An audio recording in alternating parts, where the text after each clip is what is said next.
First the tariffs are coming, then they're suspended, then they're implemented, and now we're hearing more changes could be coming. How have people been staying on top of the news? I try to keep, it's a circus, unfortunately. Even from the last time he was president, I try to stay away from it, but it's hard to not see something on social media, something popping up, but I don't know. It's disappointing. I think there's no need for it, but it's just kind of more like being a bully.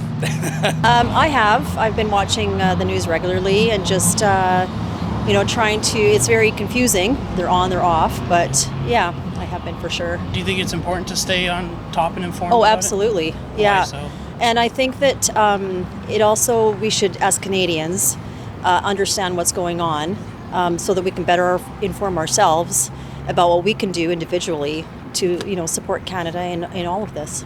It's pretty hard to do, but every morning I look to see what today's news is, especially with the tariffs. It's like there's a madman loose. And why have you been trying to stay on top? I have a daughter who lives in Texas. Okay. And I like to travel. I've got grandchildren in Texas. Yeah. And it makes it harder to visit them, and it makes me question if I really want to go to Texas anymore. Have you been trying to stay on top of the news and what's with the latest? Yes, I have. And why so? Well, of course, it affects all of us in a very profound way because we're so dependent on trade. So I have that kind of interest. Does a trade war worry you? Absolutely. And how come? Well, it is a sign that we're no longer such good friends with the United States. I think it's a very unfriendly thing to do, and that's a concern. Yeah, as much as we can without going overboard on it, but yeah. And why so?